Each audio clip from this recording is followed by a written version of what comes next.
like J.Brock, cause I can score with a second on the clock. No bank account, I put money in my sock. All I know is can't stop, won't stop, can't stop, won't stop. LeBron Brady, I'm a two-headed goat. LeBron Brady, I'm a two-headed goat. J.Brock, it's Clapitup LA. I'm right here with my big bro, Malik James, aka Fig James, the owner of Premium Kicks. Is it co-owner?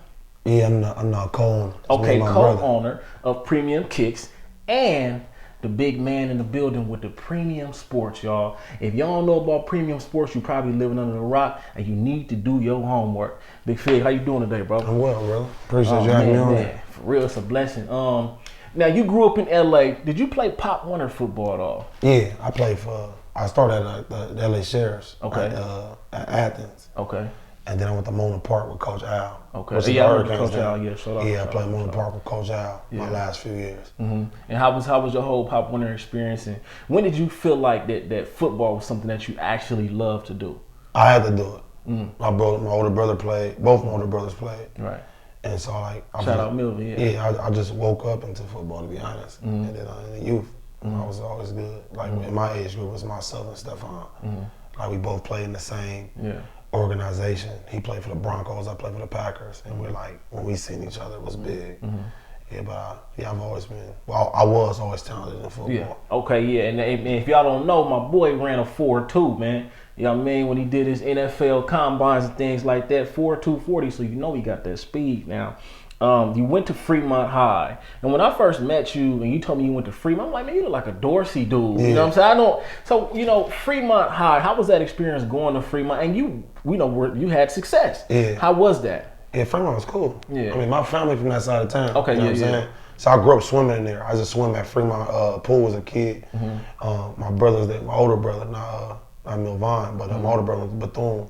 Like I said, my mom's side and my dad's side from that side of town. So I went to Fremont basically on my brother was at Poly. The bus strike happened, I believe in 2001. He had to transfer back to the city. The closest school was Fremont. Okay. And at this time where I grew up at, it was no high school. You know what I'm saying? You either go to Fremont or you go to Maine. Now it's a Hawkins High School where I grew up. So we chose Fremont and I followed behind him. And I just made the most of it, And as far as like my appearance, my upkeep is just different. I always like fly things. You know what I'm saying? I like to dress. I always kept myself, groomed and neat. Not saying to do it on the east side of Fremont can't. I mean, it's always that east versus west swag type of thing. That's what he's talking about. And so you went to El Camino College? Yeah. Okay. Did you go straight out of high school? Nah. Okay. 2 years. I was chilling. Okay. Chilling. Okay. So you stopped playing football. I stopped playing football. I was chilling. I was in LA doing stuff.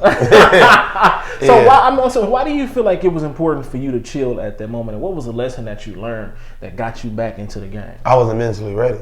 Okay. I wasn't mentally ready. Wow. Now, why do you say that? I was into money. Okay. I was into money. I was into things that wasn't gonna make me very successful. You know what I'm saying?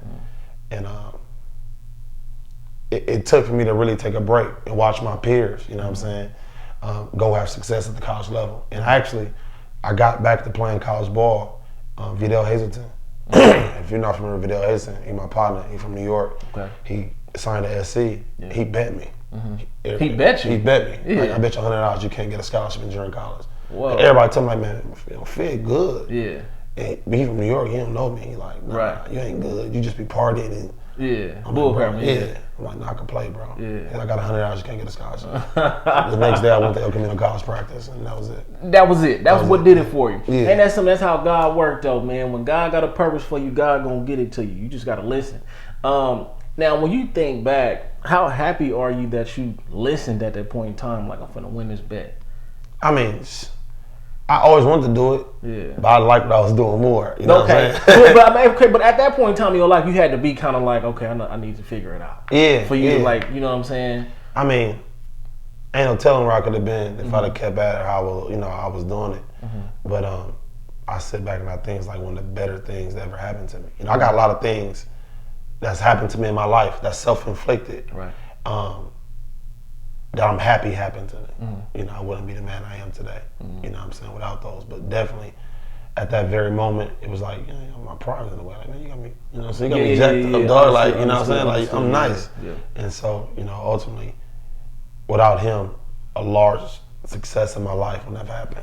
He pushed that one bet, like, pushed a whole other life. So when you jump back on the field, how natural did things come? It was easy. Oh, okay. You wasn't rusty enough? Nah, it was easy. Oh, wow. Because I know you go through that kind of rusty kind of situation, but you just jump right back in. Yeah, it was easy. I jumped right back in. I played a lot. And I picked up, I had over 20 scholarships. I played at Elko for 1 year. I had like 20 scholarships. Cincinnati, Washington. Crazy. UCLA came in late. I was talking to RG3 because Baylor offered me. He was an RG3 at the time.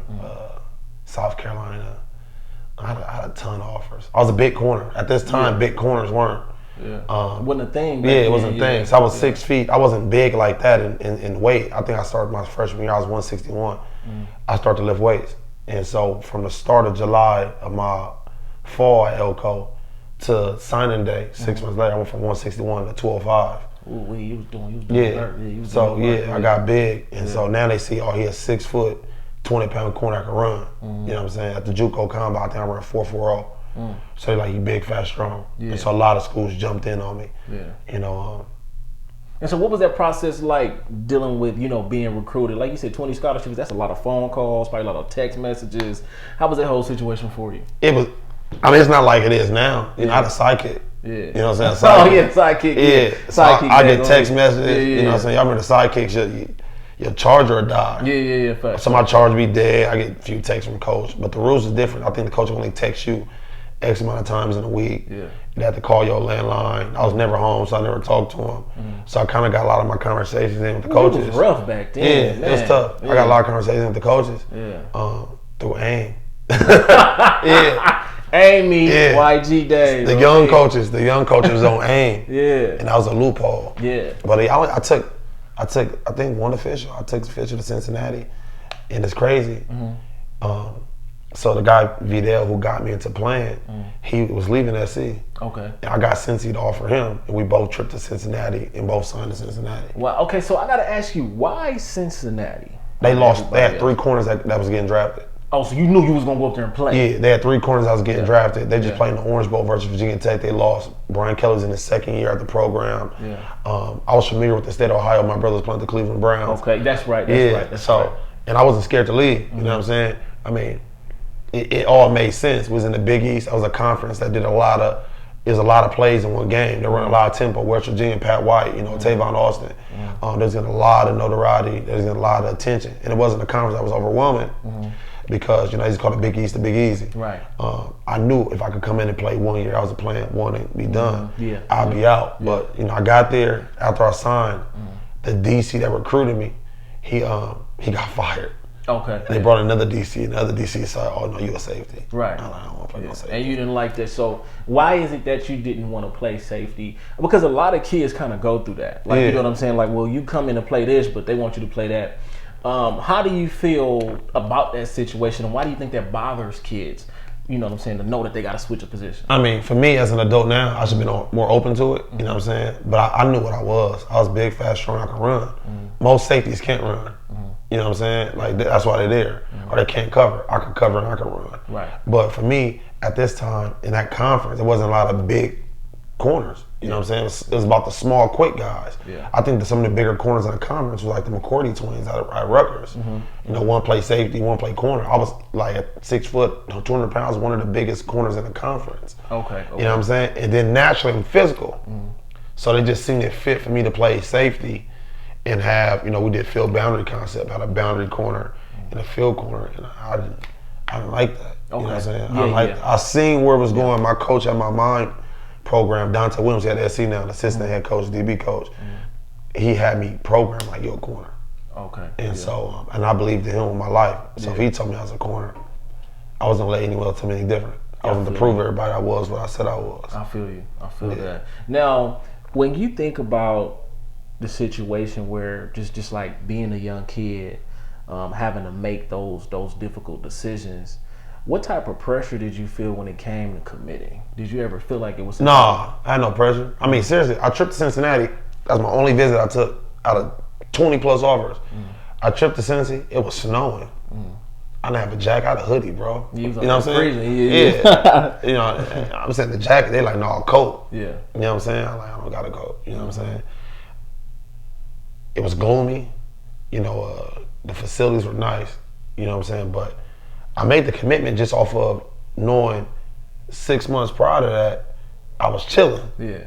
You know what I'm saying? Right. You like, I'm here. I'm here. Yeah. I'm in college. Yeah. Like, you bet me $1 to do this, and now we finna go to college together. Made it happen, yeah. Right. You know what I'm saying? Yeah. So, I got there. I seen the situation. I believed in Brian Kelly. I believed in Kerry Combs, who was my corners coach, who's now the DC at Ohio State. They were bought into me. I was one of the only first West Coast recruits that Cincinnati's ever brought in. That was big. Yeah. And so, everything they telling me, and everything I'm putting together, it makes sense. Like, all right, you can pioneer something. Like, you can get this cracking. You can really get LA to Cincy. You know what I'm saying? Going. Yeah. And so, then just seeing 3 DBs finna get drafted out of a mid-major, conference, what they was considered, or a program at least. Yeah, I'm going to college. I can't. Yeah. And see, that's big because your ultimate thing was I'm gonna play. Yeah. You know, you got a lot of kids that really don't know. Like, okay, I'm just gonna go here and whatever happens. But the ultimate thing is you want to go and you want to play. Yeah, you know what I'm saying? If you got to compete, but you want to play. Most importantly, now you go to Nevada. And they actually, you mentioned loving Reno. Loving being out there. I love Reno. So how was your experience at Nevada? I love Reno. And y'all actually beat Boise State or something like that. It was a big game. I remember you telling me about Boise's number 2 team in the country. We knocked them off. Knocked them off. But I love Nevada. It's a beautiful, man. I tell people all the time, I could vacation. I could damn near, if I'm put in a position, I could live in Reno. You know what I'm saying? Especially you got, Lake Tahoe. It's a beautiful city. You know what I'm saying? From a dude like me from the city, you don't get to see and experience much. Right. I got to see the leaves change. I learned how to, put chains on tires. I grew up. I became a man in Reno. You know what I'm saying? And just the people I met. You know what I'm saying? So it's so diverse. I was at rodeos. You know what I'm saying? That's different. Yeah, that's way different. We don't do rodeos out here. I'm born and raised on 60th and Fig. I don't do no rodeo. Right. I ain't drinking Hennessy. I'm used to drink. I'm drinking beer. Right. Yeah. You know, so I'm doing things that. You were there with Colin Kaepernick? That was my roommate. That's crazy. Colin, shout out Colin. And then also my boy CG, Dorsey alumni. Yeah, Chucky Pitt. My boy Charles Garrett, Chucky Pitt. Yeah. He just Chucky Pitt. That's what we call him, Chucky Pitt. Charles landed. Okay, now. He landed in the airport. Yeah. They like, we got a city dude, go get him. I go get him. They like, take him to the dorm. But nah, we took Charles to the house. We called it the 818. Yeah. It was myself, Mondre Bell was a Dorsey dude, Kaepernick, and my dude Brandon Wimberly, Hollywood. We're all roommates. So we take Chuck to the spot, and we eating steak. We said, man, we're not finna treat you like a dorm. No, you from the city. Yeah. You know what I'm saying? So we took care of Chuck. That premium treatment. Yeah, that's my partner. Yeah, shout out my boy Chuck. Now, what would you say was one of the biggest moments that you feel like you've experienced? Take us through that whole Boise State game and how this experience was during the game, all the hype before the game and after the game. Take us through that. Because Boise historically is always like beating Nevada. Yeah. You know what I'm saying? Yeah. And I believe the year before, Nevada lost late in the game. And so at this time, I believe we're like 1 loss in. We lost to Hawaii. We were a top 15 team in the country. Yeah. Now, they didn't rank us any higher due to the fact we lost to Hawaii and Nevada had a bad experience on the island. And but Boise's undefeated. They had Austin Pettis. Shout out to AP. I'm cool AP. They had Titus Young. They had dudes. Yeah, Titus Young was a boy. Yeah, and everyone said, Jerron Johnson. They all said we couldn't win. Oh, yeah. And so, y'all did that in Nevada. At Nevada, Okay, yes, sir. It's cracking that night. Yeah. It's cracking that night. I'm already doing, man. And so then you go to Langston. What was the differences that you noticed from going Division I to going to an NAIA? Resources. Yeah. Resources, bro. Yeah. I mean, you remember I was out there struggling. I struggled. Man, this nigga didn't look like he was struggling to me. So my mind got like straight. You and I have been away from lifting. Knowing us on the team in there lifting, we've been there lifting because I knew what I wanted. Yeah. You know what I'm saying? I started I started to really see my full potential, not only as a man, but as a elite athlete. I was big, fast, strong, and I see my body change. I said, man, you came too far not to do this. Yeah, yes, sir. You know what I'm saying? So I got my mind right. I stopped some vices. I kept myself in. Remember, I wouldn't even go out. Yeah. I would chill. You know what I'm saying? I wouldn't do nothing. But the resources, you know what I'm saying? I remember taking them cold showers. Yeah. I didn't get to take cold showers. Right. You know what I'm saying? Yeah. At Nevada, my showers were warm. Having to take a cold shower, which so to speak is kind of like a humble beginning for you. Yeah. What did that do for you in a sense of the reality check? You know what I'm saying? Coming from where you were to being here, what did that do for you? Oh, that was tough. Yeah. I remember having at Nevada, I never had a brand new 2012 Challenger. Every shoes I wanted, I got dressed every day. You know what I'm saying? It looked good outside. And now I'm in Guthrie, Oklahoma. Right. Taking cold showers. On me. You know what I'm saying? Yeah. My brother like, nah, you ain't shipping that car out there. Yeah. So all my shoes getting ruined on red clay. Oh yeah. I'm getting rides, 40 minutes to go shopping at Walmart. Walmart. On me. You know what I'm saying? And on me. And a good time was us going to Stillwater, go to Buffalo Wild Wings. So I'm like, yeah. I was strong. Yeah. It was a humbling experience, Yeah. and I think that's one of the things that shaped me also to become a better person. You know, to being very appreciative of things that I had that I took for granted. You know what I'm saying?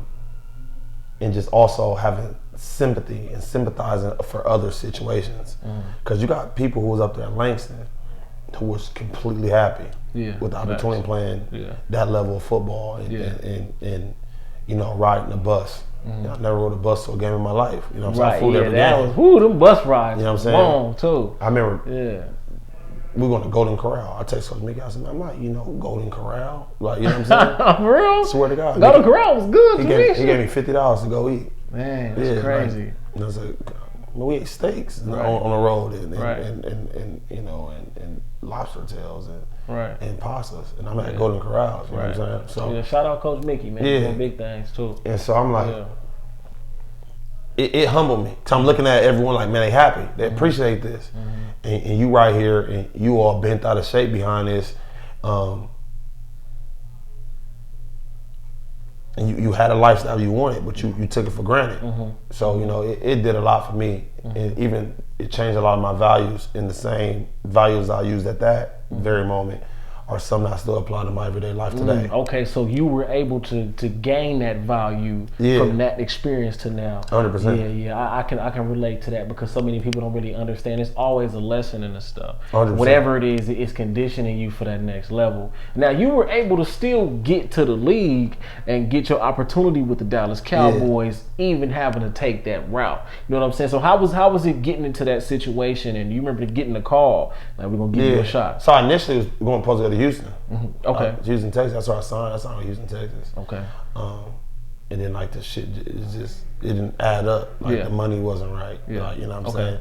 And my agent and I were, back and forth with trying to figure out. And I remember I was reported to rookie minicamp, and actually my cousin, he was going to the same camp, and he like, man, you coming? I'm like, man, they told me a certain number that they don't let me sign for. You know what I'm saying? Yeah. Because, so Mickey Joseph, who was our head coach at Langston, his brother, Vance Joseph, was the cornerback coach at Houston. And they actually, I thought they were going to take me in the 5th round, because I killed the pro day. I was 6 foot, I was 198, I ran 4.24. I did 19 reps at 225. And everyone knew I could play. Like I said, since I was a kid, I could play. You were a sleeper. Yeah. I just did a lot of things to slow my money up. You know what I'm saying? But he like, we're going to try to steal you late. And the only thing he kept telling me is lose weight, lose weight, lose weight, lose weight. Because at Langston, I was big. Yeah. So I got myself. It wasn't as strict. The program wasn't as strict. Yeah. And so shit too. We was eating greens for lunch, like beans and yams and like pork chops. Like I wasn't eating that in Nevada. Yeah. So I got big. I got up to 218. So I got down to 198. And I thought the 5th round they was gonna take me. They called me, and of course it didn't happen. But I got the call. right after. They gave me a number, the sign-up bonus. So we didn't work that out. It didn't work out. So I ended up flying out to Dallas. And I worked out in Dallas, like a quick workout. They signed me on the spot. Yeah, they signed me on the spot. Now, how was that whole experience in Dallas, and being able to get some of it? Some people get none of it. You got some of it. How was that for you? Man, I tell people all the time, like, I never dreamt of playing 50 years in the NFL. You know what I'm saying? That never was my goal. My goal was just to play NFL ball. Right. I got a check. I cashed multiple checks. I wore that star helmet. Yeah, facts. The one and only though. Yeah, I played next to Tony Romo, Des Bryant, Miles Austin. DeMarcus Ware, who was actually mentoring me out there. I played longer than the average person played. I got a shot that the average person would never get. And so if you go back to initially, all that came over $100 bet. Over $100 bet. You know what I'm saying? Just like that. Yeah. So if you get what I'm saying, moving forward, I was just appreciative of every situation I got, from Cincy to Nevada to Langston. I got there, I wasn't right with Langston, but I learned to appreciate it. Right. You know what I'm saying? I took something from every situation that I got, because I know where I came from. You know what I'm saying? I never just took it for granted. Like I took things for granted, but I never took the situation and opportunity playing professional football for granted, because I always knew what I had to do. Right. I knew what I could become. And so to get there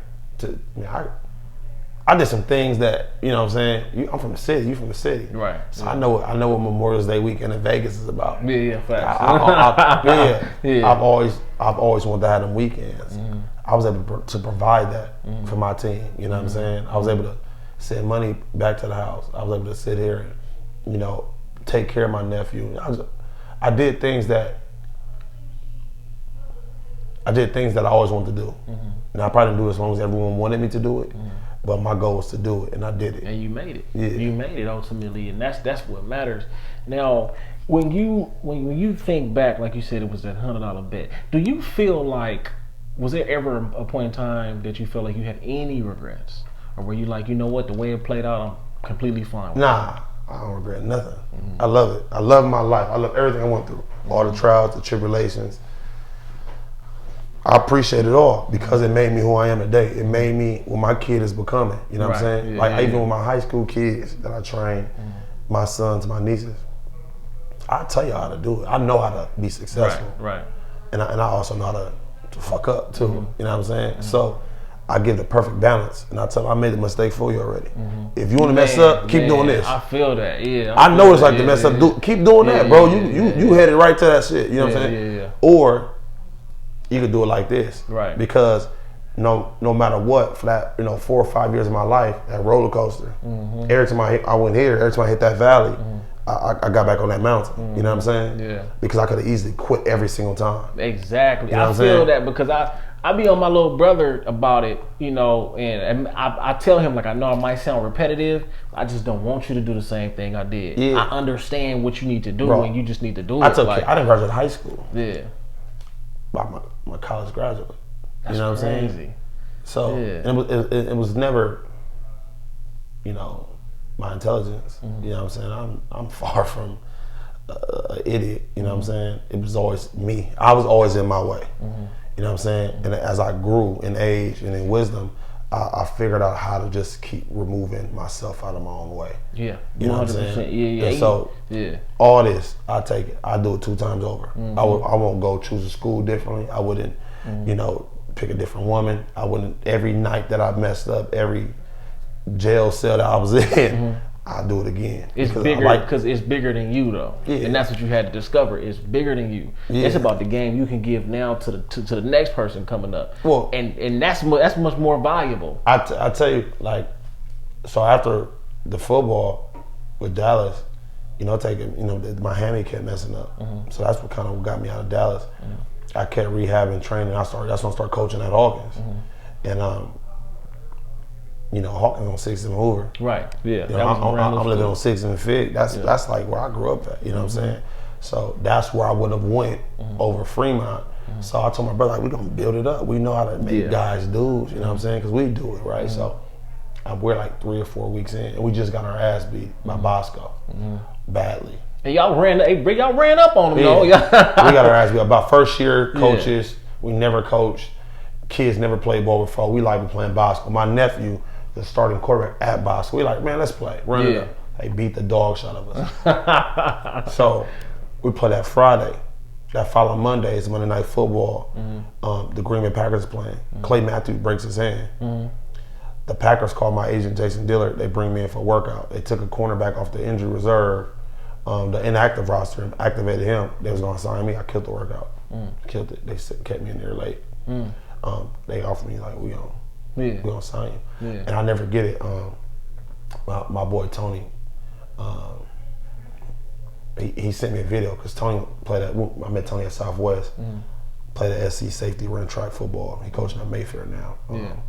Tony, he sent me a video of one of our kids smacking a kid. And I'm watching the practice, and the kids don't know I'm in Green Bay working out. Right. I like literally snuck out on him. And I was just like, damn, bro. Like, I enjoy coaching. So I was left with that decision. And I literally stopped football to go back to coaching. Wow. You know what? Because, see, it's really tough, especially, but see, you probably didn't go through it like a lot of other people do. When we got to walk away from the game, it's tough. Like, what are we going to do with our life? I could tell dudes, that's all that we... The game to get rid of me. I literally stopped playing football. But you went to the next best thing that you were passionate about. Coaching. I realized what I was doing. I was affecting lives. You know what I'm saying?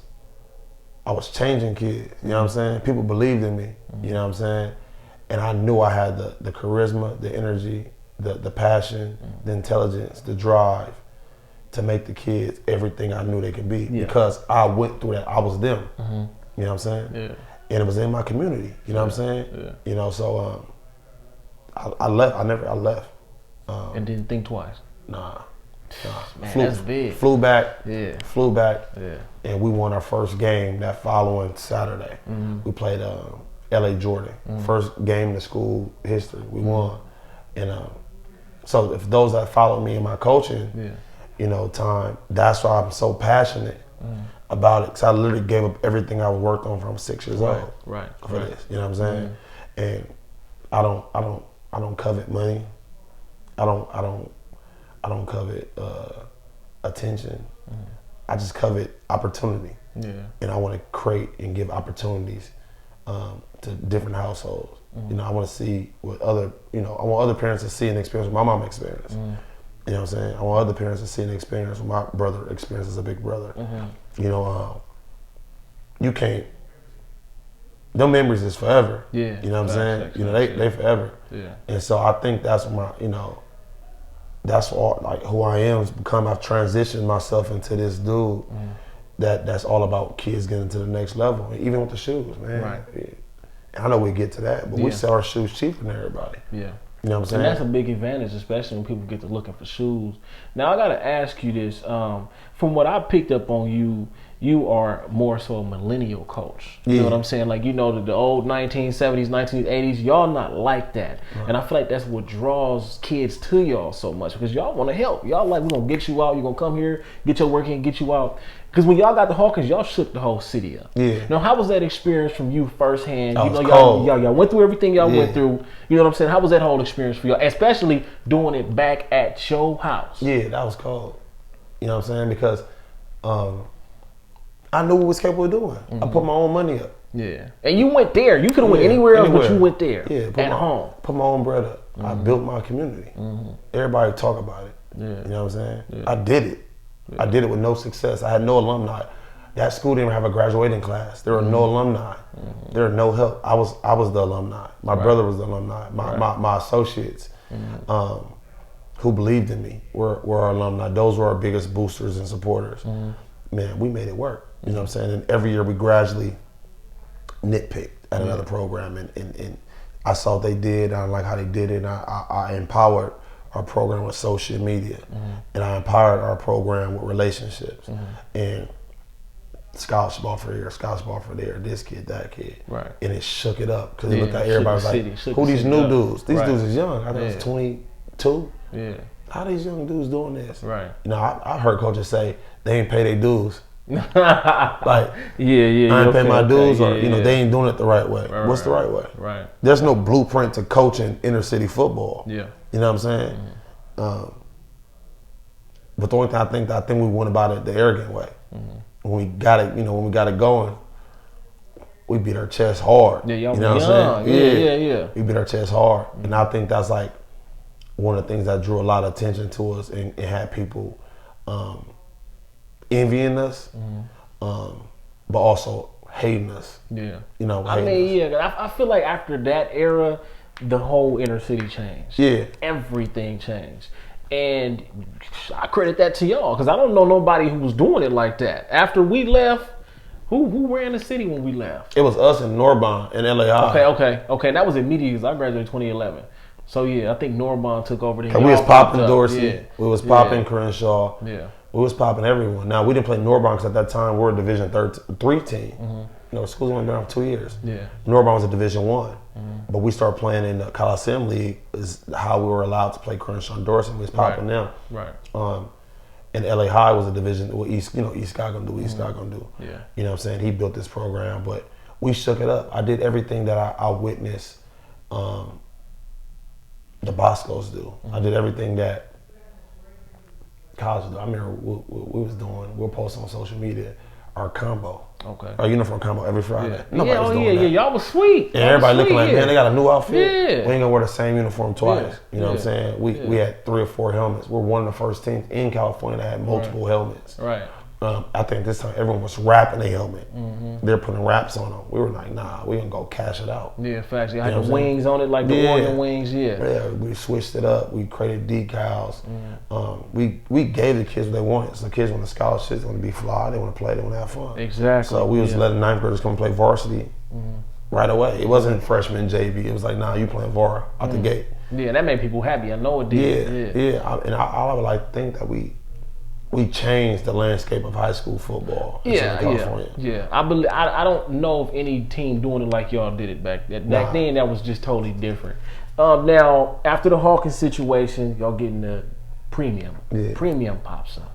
And y'all pride yourself on having the best gear, doing the traveling, and making sure that the kids basically get what they want. Like you said, I got to get what they want. So what was it like putting the blueprint together? Because I know you said premium was actually like a college project that you did. Yeah, it's a college. And you business brung it, class. and you brung it to life. Yeah. How was it planning it out and putting that whole situation together? So initially was a college project, my business class.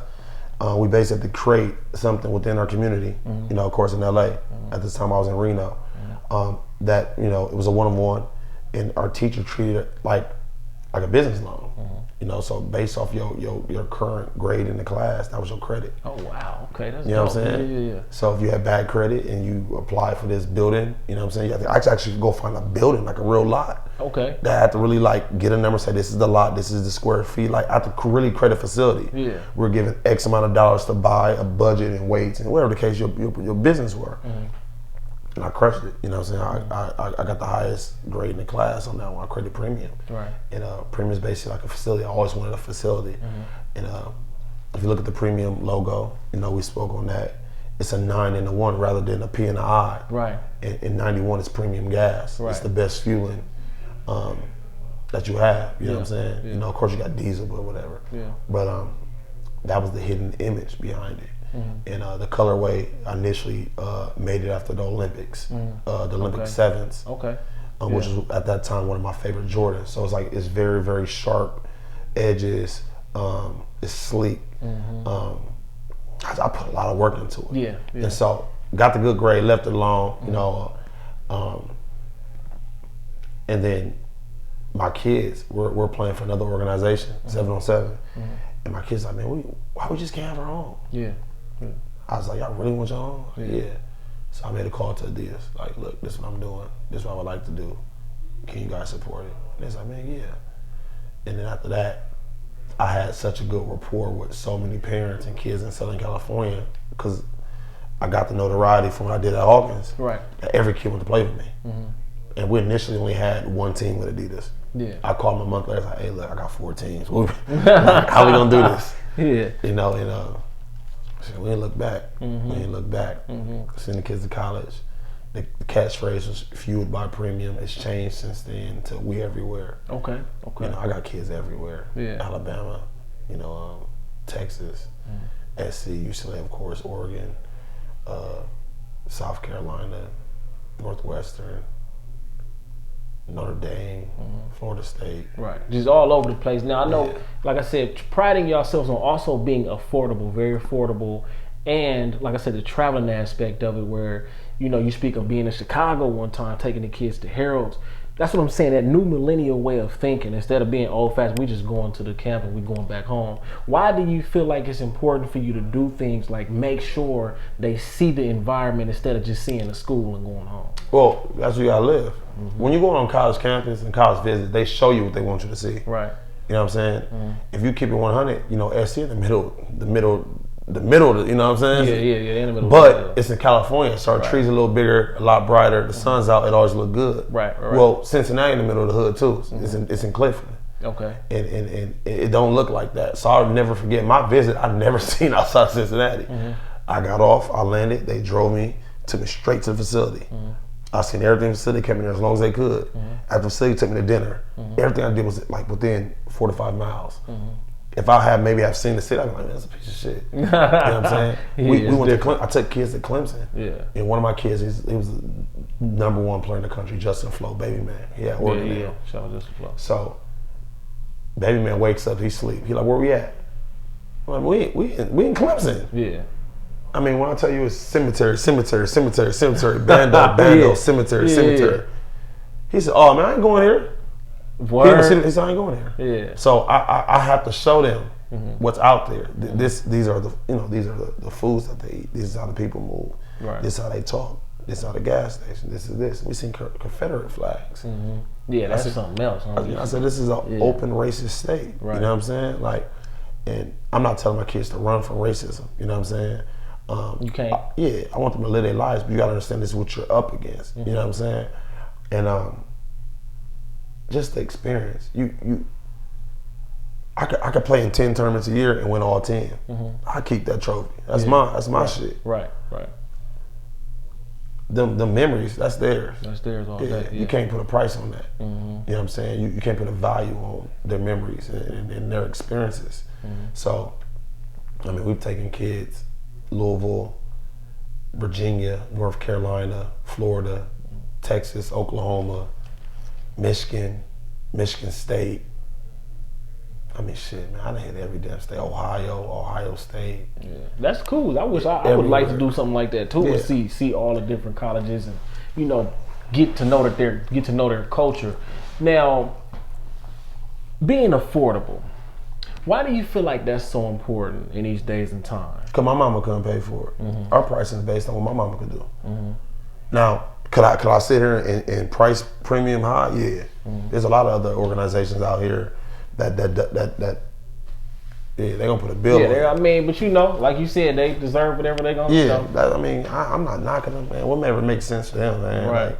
Like, it's a lot of tires out there. There's a lot of forks. There's a lot of different gas stations. You got your options. Right. You know what I'm saying? But for me, I can never forget about little me. And as a kid, I only played football. Right. That's all my mom could afford. You know what I'm saying? And this football's $85. We couldn't go play baseball at this park and hoop at this park. We did those other curriculum activities, like with the elementary school or the junior high, the free shit. Right.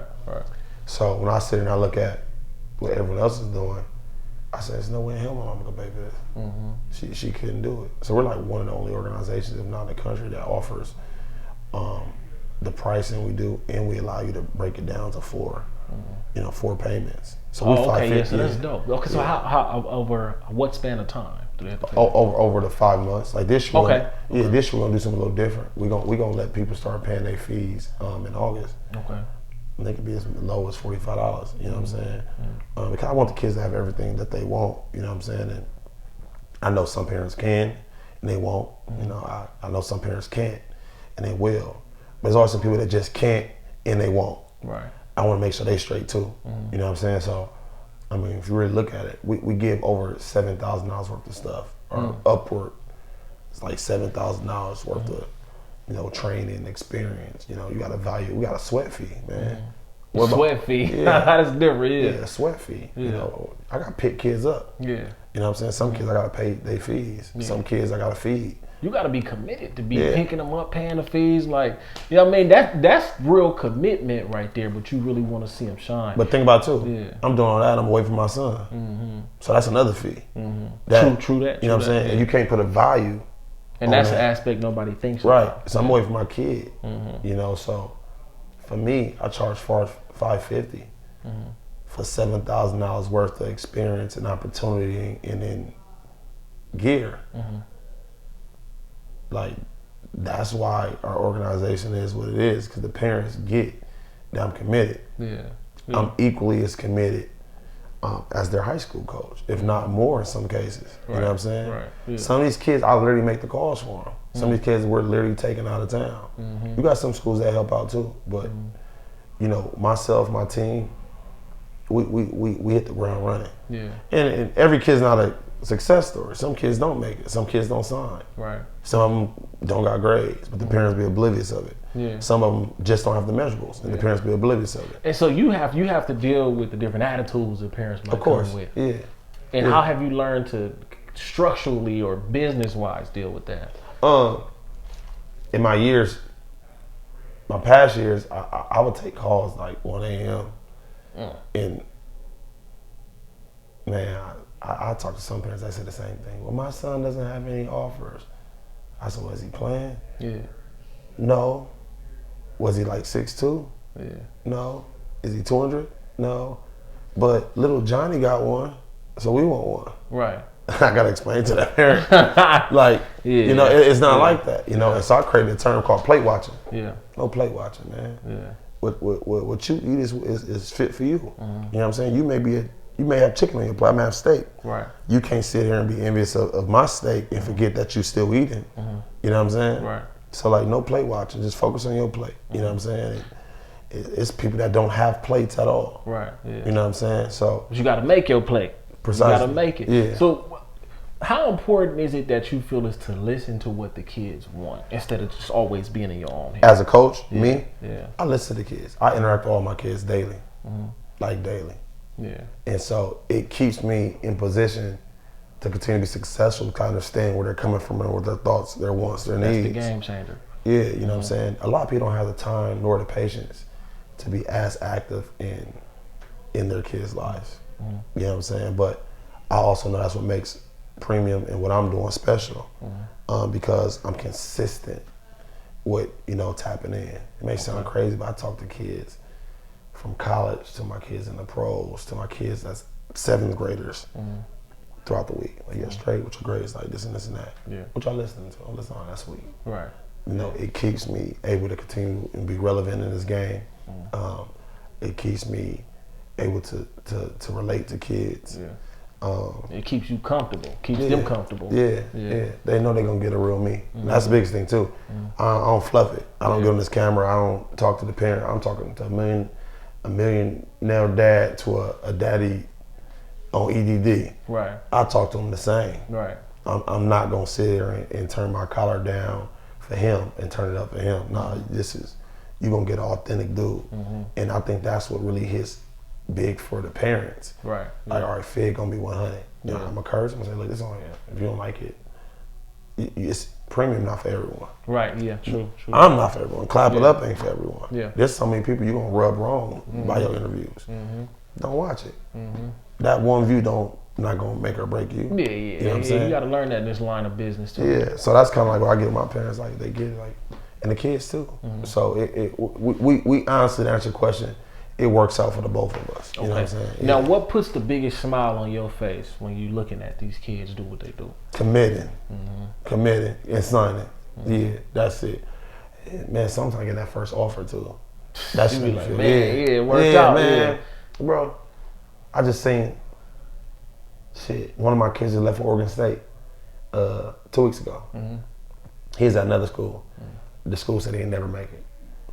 He can never do it. That's crazy, yeah. He going to Oregon State. He called me, Coach, Thank you, I'm out. Nigga, I cried, nigga. Really? Yeah. Cried. I mean, why does that bring tears to your eyes? Because I helped him accomplish his dream. You know what I'm saying? People told me what he couldn't do. Yeah. That's like...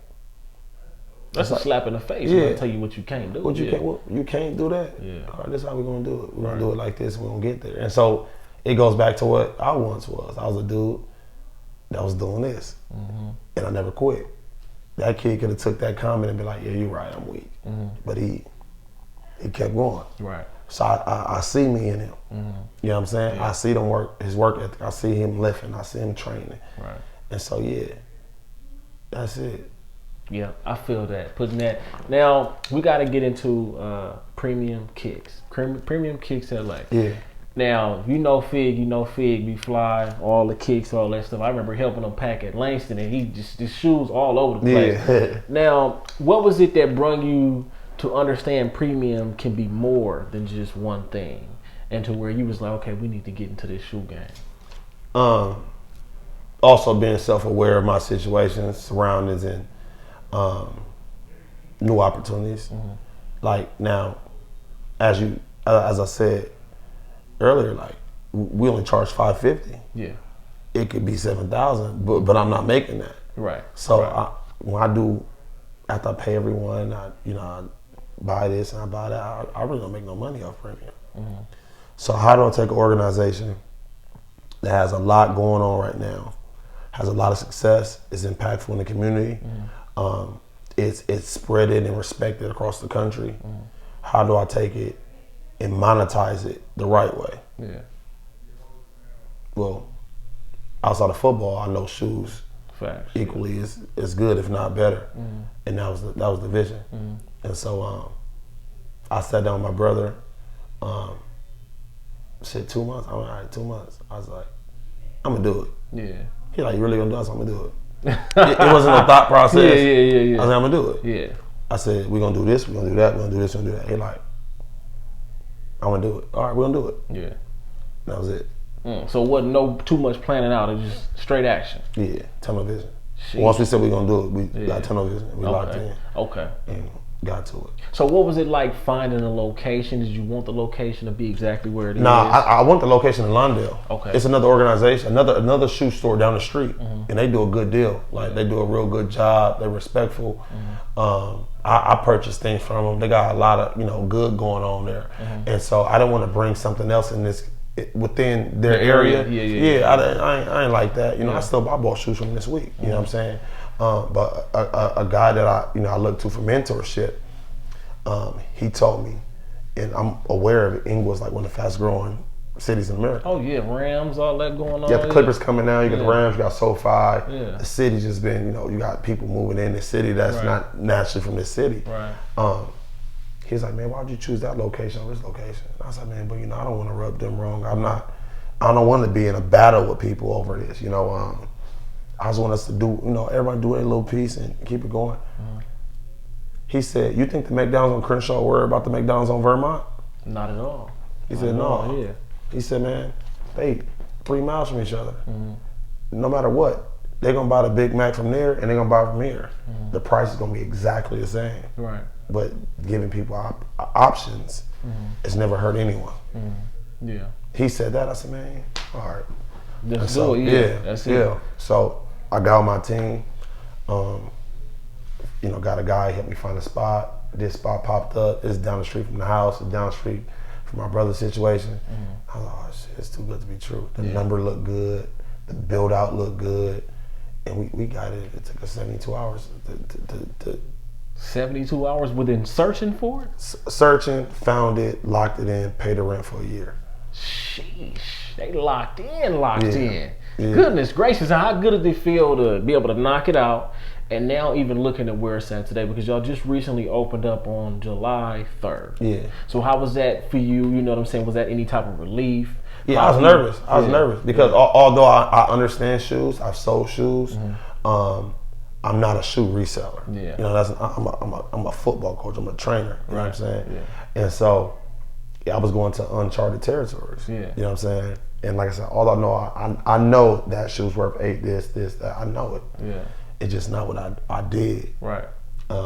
But the support from the people that came by, my family, my friends, my loved ones, the support that they gave me, it made me feel comfortable within minutes. Yeah. I had real love up here. Yeah. Real love. People was genuinely happy for myself, my brother. They cashed out on the merch, the shoes. They liked everything they seen. Yeah, fast. And see, you know what I'm saying? I don't know if y'all peep, but this right here is something special to LA, especially the city section. This right here is Stephon Johnson at Dorsey playing against Crenshaw, unfortunately. Yeah. But he got basically printouts of the inner city legends right here playing football. Now, where did you get that idea from? How was it sparked? Thinking outside the box. Mm-hmm. How do you sit here and give people their flowers? I mean, that's something that everyone uses the term. Yeah. Give them their flowers while they can. Mm-hmm. You know, Stephon did a lot for a lot of people. Exactly. You know what I'm saying? He paid a lot of people's bills. Right. You know what I'm saying? He gave hope to a lot of kids. You know, same for DeAnthony, same for Lisa Leslie, same for Paul Pierce. Right.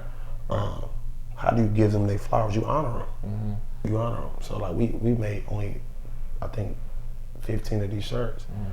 I might not ever make them again. I want these people to understand that they respect, they love, and they're limited. Yeah. So this is a collector's item right here. Yeah. You know, it's, if you rock with Dorsey, if you rock with Stephon, if you just walk with that area or these areas, you purchase that tee for respect of what we in and what we going through. You know what I'm saying? What they went through. Yeah. You know, Lisa Leslie, 101 points and a half.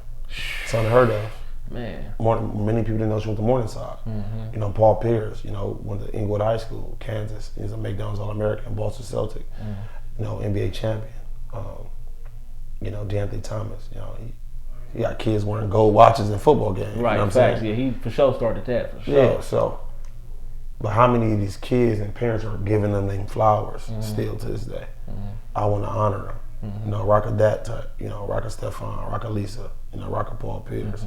So that's kind of like where it came from, just trying to sit here and show them the love that they deserve. Respect. Now, what is it that you, because y'all got to find the shoes and bring them into the store. Yeah. What type of situation is that like, having to do it on that level? It's big, man. Yeah. We put 100,000 in sneakers alone. You know what I'm saying? 100,000 sneakers alone, and just find the right people, find the right price, being consistent. It's no different than a friendship. If you committed to me and I'm committed to you and I'm gonna do right by you, then that sneaker dude gonna do. So he may have a shoe at $220. Yeah. You know what I'm saying? He gonna sell it to that guy over at $220. Yeah. But I just bought 10 pair of shoes for him last week. Yeah. He may give me that shit at $200. Yeah, because he wants you to come back. Yeah, I've been good with him. The partnership is legit. It's pure. We've been consistent. He'll lose that 20 because we good. You know what I'm saying? Now for me, that 20 opens up room for me to make a little bit more. Right. And in the sneaker game, those 5s, 10s, and 20s is what makes it flow. It's not the resell or make $150 off that shoe. It's them 20s, 30s, 40s. Those keep the lights on. That add up. That's gonna add up for real. So what aspect has this opened up for you? Because like you were saying earlier, you know, this ain't really what you're used to. You just kind of learning as you're going. You know what I'm saying? What's some of the stuff that you feel like you're learning right now as you go? Man, just designing these shirts, materials, learning how to just do like fonts and graphics and you know and shirt qualities. Yeah, I didn't think it was that deep. Yeah, like, I was literally going to buy shirts, put in print on them, and I would wash them, work out in them that morning, wash them again, work on them that morning, just to see how many washes I got off this shirt. You know what I'm saying? I didn't want to put our shirts on a 2-wash shirt. Yeah. You know what I'm saying? Yeah. So these shirts get us about 9 washes, 9 good washes. Yeah, that's good too. Yeah, you know what I'm saying? Yeah. And so then just with the hats, design them, what makes sense, what does that. Our hats are so unique because they represent a culture. Right. You know, some of these hats you put it on, you can't wear it in some areas. Yeah, fact. You know what I'm saying? You can't. So what we did is we just took that logo off and we put a P, and I had a guy create the exact same font of that team's logo with a P, a premium P. Okay, yeah, that's and hard. So, you know, you take a B hat that may be the the Boston Red Sox. You know that hat may not be able to be worn at a certain place. You know what I'm saying? Just because it's a big old red B. Right. Well, you know, you put the premium P on it. Then you add the premium fonts, the stars and all that. Right. Now the uniqueness is different. It may be accepted different. You know what I'm saying? Yeah, and that's real unique and different, like you said. And ultimately, that's what contributes to a lot of success. Like, what are you doing differently? You know what I'm saying? What's something that's gonna make you stick out apart from everybody else? Yeah. You know what I'm saying? And immediately when you walk in the store, y'all got the wall right here with the alumni featuring Bryce Young in Alabama. Y'all got the VIP wall people can sign on. Right. It's just that creativeness. Now, what was the idea behind that? And like, you know, what's the goals ultimately for people to come up here and see things like that? Even the VIP room, like this is where we at right now. It's sick. We got the leather P back there. Like, you feel me? It's really dope. It's a dope experience when you come in here. Now, as creativity goes on about the setup alone, where did all those ideas come from? How did you visualize this stuff? I didn't want it to look like a traditional retail store. I mean, a traditional resale store. So traditionally, resale stores are black walls with, you know, shoes just stocked straight down. Yeah, facts. Yeah. And, you know, it's boring. Everyone does it. Yeah. How do I step outside the box? How do I reinvent Hawkins? How do I go get those 4 to 5 helmets? Right. You know, where's the difference? Push the envelope. And so I said, we're gonna go leather. You know, our shoes are sitting on leather shelves. You know what I'm saying? Oh, that's crazy. I ain't even peeped that. That's crazy. Our shoes sitting on leather shelves. Yeah. The signing of the wall, the VIP. And I put VIP because I want everyone to understand that comes in this store that they're special. So I want everyone to experience that and sign the wall. That's our wall. That's Premium Kicks LA's wall. Right. You know? Yeah. Now the mural with Kobe and you know just paying homage to a legend in the city. The Forum, you know, represents Inglewood where we're located at.